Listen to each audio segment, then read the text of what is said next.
जय हिंद दोस्तों।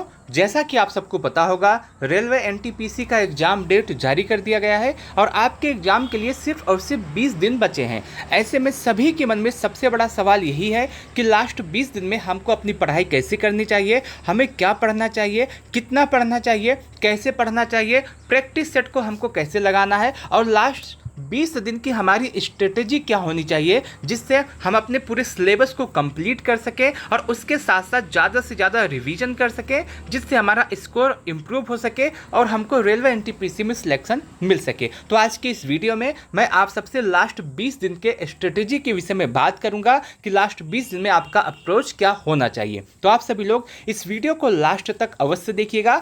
मैं ये नहीं कहता कि इस वीडियो को देखने के बाद आपका सिलेक्शन हो जाएगा, लेकिन मैं इस बात का पूरा दावा करता हूं कि एनटीपीसी की तैयारी के लिए यह सबसे बेस्ट स्ट्रेटेजी हो सकती है जिससे आपका पूरा सिलेबस भी कंप्लीट होगा, आप रिवाइज भी ज़्यादा से ज़्यादा करेंगे और आप ज़्यादा से ज़्यादा प्रैक्टिस सेट भी लगा पाएंगे। क्योंकि अभी देखिए कि आपके पास सिर्फ और सिर्फ 20 दिन है। ये आपके पास ही नहीं, सभी के पास सिर्फ और सिर्फ 20 दिन है। इसी 20 दिन में आपको सब कुछ करना है, अपना रिवीजन भी करना है, ज़्यादा से ज़्यादा प्रैक्टिस सेट भी लगाना है। तो इसके लिए जो सबसे बेस्ट स्ट्रेटेजी हो सकती है उसी के विषय में हम बात करेंगे। देखिए, अगर आप देखें तो अभी आपके पास सिर्फ और सिर्फ 20 दिन है।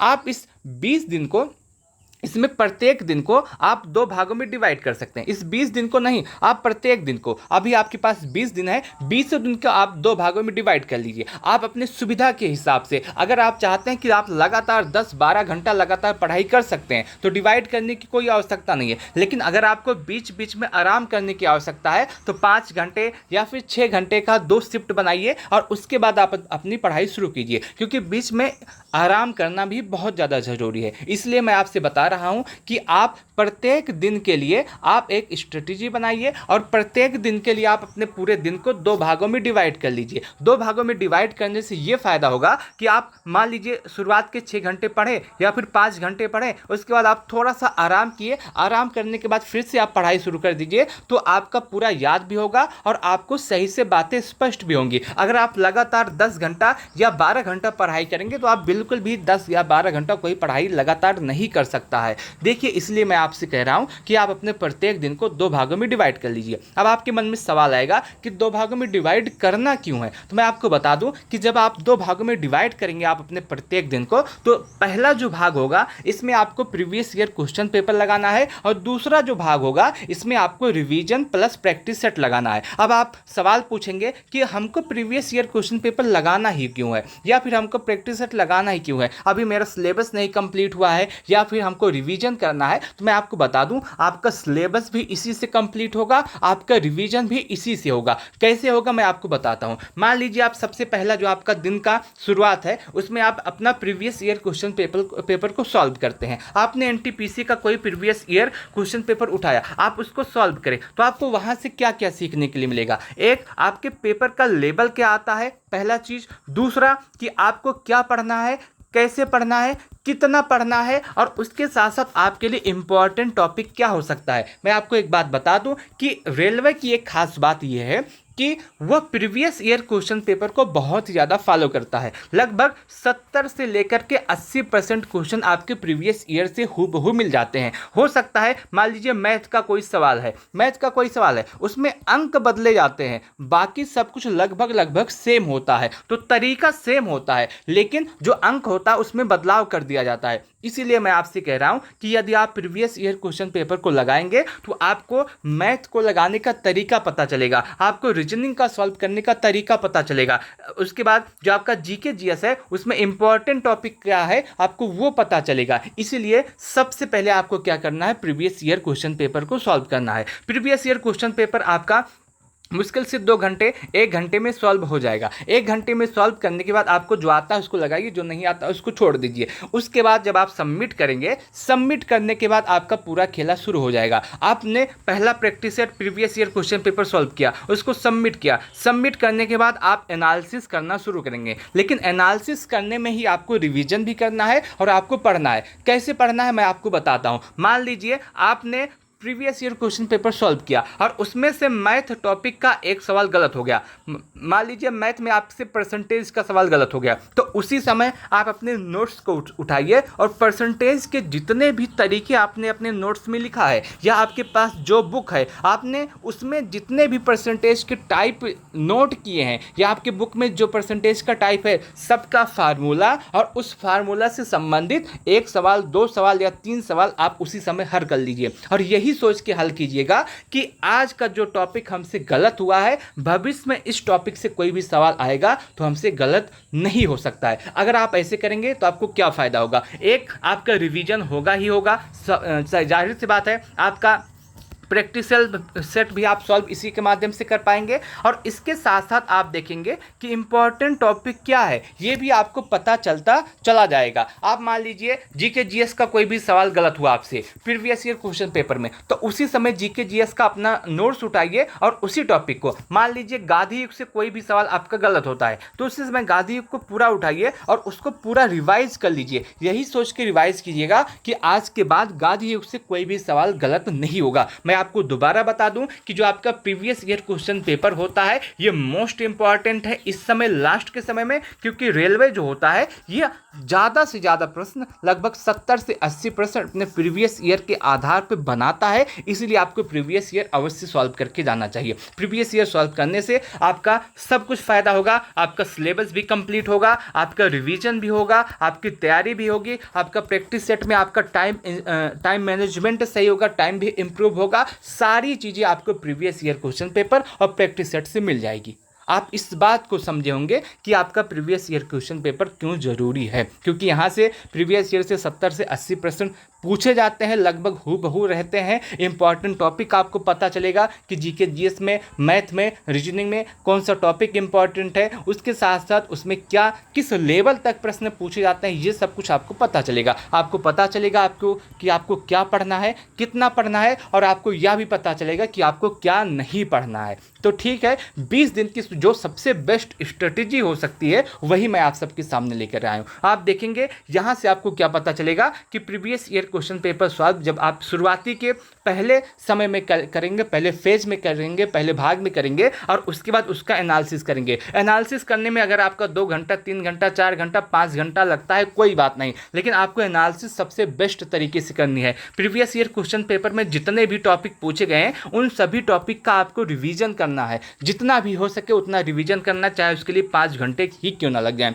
जब आपने प्रीवियस ईयर क्वेश्चन पेपर को सॉल्व कर लिया उसके बाद आपको थोड़ा सा आराम करना है, आधे घंटे, 1 घंटे, जितना भी आप आराम कर सकते हैं। हो सकता है तो आप बीच में एक हल्की सी नींद ले लीजिए, जो आप उठेंगे तो आपका माइंड फिर से फ्रेश होगा, आप नई ताजगी के साथ आगे बढ़ेंगे। दूसरा जो आपका फेज आता है उसमें क्या करेंगे, उसमें आप प्रैक्टिस सेट सॉल्व करेंगे, जो लेटेस्ट पैटर्न का होगा वही आप प्रैक्टिस सेट उसमें सॉल्व करेंगे। प्रैक्टिस सेट सॉल्व करने से आपका जो आपका टाइम मैनेजमेंट है वो इम्प्रूव होगा, नए पैटर्न के क्वेश्चन आपको पता चलेंगे, तरीका आपको पता चलेगा कि आपको अप्रोच क्या रखना चाहिए, आप कैसे सॉल्व कर सकते हैं सभी प्रश्नों को। इसीलिए मैं आपका जो पूरा दिन है इसको 2 भागों में डिवाइड कर रहा हूँ, जिससे आपको बीच में आराम करने का भी समय मिले और कम से कम आप 12 घंटा, 10 से 12 घंटा आप अपनी पढ़ाई लगातार कर सकते हैं लास्ट के 20 दिनों में। अभी आपको ये नहीं देखना कि आप कितना 10 घंटा पढ़ रहे हैं, 8 घंटा पढ़ रहे हैं कि 12 घंटा पढ़ाई कर रहे हैं, क्योंकि जब एग्ज़ाम डेट आ जाता है उसमें उसके बाद समय देख के पढ़ाई नहीं होती है,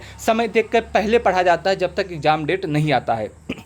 एग्जाम डेट आने के बाद समय देखने का समय नहीं रहता है, इसीलिए आप जितना हो सके उतना ज़्यादा पढ़ाई कीजिएगा। मैंने आपको जो बताया तरीका कि previous year plus practice set, इससे आपको सब कुछ होगा, आपका रिवीजन भी होगा। मान लीजिए जीके जीएस में कोई भी टॉपिक गलत होता है, पूरा जीके जीएस उसी समय उठा करके उसको रिवाइज कर लीजिए, तो आपका रिवीजन भी होगा, आपको पता चलेगा कि आपको क्या पढ़ना है, प्रीवियस ईयर क्वेश्चन पेपर से कैसे पढ़ना है, क्या पढ़ना है, सब कुछ आपको यहाँ से पता चल जाएगा। जीके जीएस के लिए आप लूसेंट अभी के लिए उठा सकते हैं, बेस्ट है लूसेंट से अच्छा कुछ भी नहीं है। उसके बाद आता है अगला सवाल कि आप अपने प्रैक्टिस सेट को करने के बाद आप अपने करंट को कैसे हल करेंगे, क्योंकि आप देखिए करंट का जो वेटेज है थोड़ा सा ज़्यादा रहता है। पिछली बार जो आपका एग्ज़ाम हुआ था, मैं आपको वहाँ से कुछ एनालिसिस करके बताऊँ तो पिछली बार जो आपका एग्ज़ाम हुआ था एनटीपीसी का, उसमें अगर हम देखें करंट के 10 से 12 प्रश्न पूछे गए थे। तो 10 से 12 प्रश्न कम नहीं होता है, अगर 8 भी प्रश्न आता है तब भी वो बहुत ज़्यादा होता है। इसीलिए आपको करंट अफेयर के लिए सबसे पहले स्पीडी आपके पास होनी चाहिए।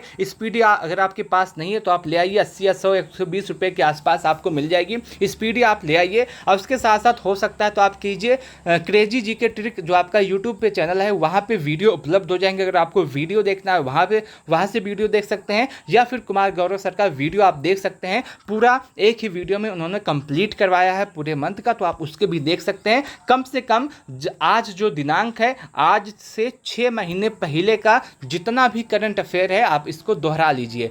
आपका जितना भी 6 मंथ पहले का जितना भी करंट अफेयर है सब कुछ दोहरा लीजिए, सब कुछ पढ़ लीजिए। उसके बाद आप हो सकता है ना पढ़े, क्योंकि उसके बाद पढ़ने का समय भी नहीं है हमारे पास, क्योंकि 20 दिन है, इसमें क्या पढ़ेंगे, कुछ नहीं पढ़ पाएंगे। इसीलिए लास्ट 6 मंथ का करंट अफेयर आप दोहरा लीजिए। मोस्ट इंपॉर्टेंट है लास्ट 6 मंथ का करंट अफेयर, और इसके लिए आप इन सभी का सहारा ले सकते हैं। स्पीडी है, क्रेजी जी के ट्रिक का यूट्यूब चैनल है, कुमार गौरव सर की वीडियो है, कोई भी आप देख सकते हैं करंट अफेयर के लिए। उसके बाद सवाल ये आता है कि इंपॉर्टेंट टॉपिक क्या है जो पिछली बार एनटीपीसी के एग्जाम में पूछे गए थे। तो पिछली बार जो एनटीपीसी का एग्जाम हुआ था उसमें से इंपॉर्टेंट टॉपिक यहाँ आपकी स्क्रीन पे लिखा गया है, आप इसको देख सकते हैं। सबसे पहले मैथ की बात करते हैं, तो मैथ में जो आपका इंपॉर्टेंट टॉपिक है वो आपका नंबर सिस्टम है। नंबर सिस्टम से 3 से 4 प्रश्न पूछे गए थे, सिंप्लीफिकेशन से 2 से 3 प्रश्न, डेसिमल और फ्रैक्शन से 1 से 2 प्रश्न, एलसीएम एचसीएफ से 1 से 2 प्रश्न, रेशियो प्रोपोर्शनल से 2 से 3 प्रश्न, परसेंटेज से 2 से 3, मेंसुरेशन से 2 से 3,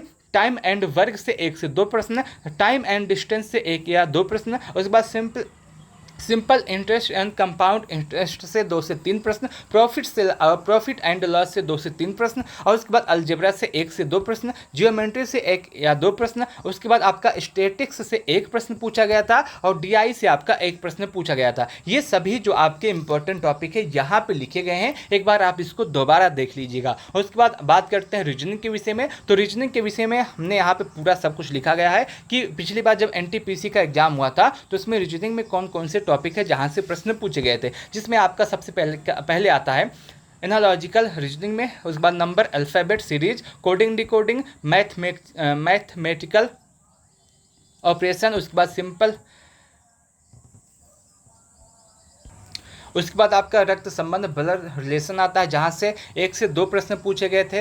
एनालॉजिकल रीजनिंग से 2 से 3 प्रश्न, सिलॉजिज्म से 1 से 2, जम्बलिंग से 1 प्रश्न पूछा गया था, वेन डायग्राम से 1 से 2, प्रजल से 2 से 3 प्रश्न पूछे गए थे, डाटा सफिशिएंसी से 1 प्रश्न पूछा गया था, स्टेटमेंट कंक्लूजन से 1 से 2 प्रश्न, डिसीजन मेकिंग से 1 प्रश्न पूछे गए थे। तो यहाँ पे आपका रीजनिंग का पूरा टॉपिक है। और उसके साथ साथ बात करते हैं जीके जीएस के लिए। जीके जीएस की अगर हम बात करें तो पिछली बार जो एनटीपीसी का एग्जाम हुआ था उसमें आपका करंट अफेयर से लगभग 10 से 12 प्रश्न पूछे गए थे, हिस्ट्री ऑफ इंडिया से 5 से 6 प्रश्न पूछे गए थे, जियोग्राफी वर्ल्ड और इंडिया से 3 से 4 प्रश्न पूछे गए थे, इंडियन पॉलिटिकल साइंस से 2 से 3 प्रश्न पूछे गए थे, इंडियन इकोनॉमिक्स से 2 से 3 प्रश्न पूछे गए थे, जनरल साइंस जिसमें आपका फिजिक्स केमिस्ट्री बायो तीनों आता है उसमें 7 से 8 प्रश्न पूछे गए थे, आर्ट एंड कल्चर से आपसे 1 या 2 प्रश्न पूछे गए थे, इंडियन लिटरेचर से 1 प्रश्न पूछा गया था, उसके बाद मूवमेंट से आपका 1 प्रश्न पूछा गया था, उसके बाद आपका टेक्नोलॉजी से 2 से 3 प्रश्न पूछे गए थे, इन्वायरमेंट से 1 प्रश्न पूछा गया था, बेसिक कंप्यूटर से आपका 2 से 3 प्रश्न पूछे गए थे, स्टैटिक जीके से 5 से 7 प्रश्न पूछे गए थे।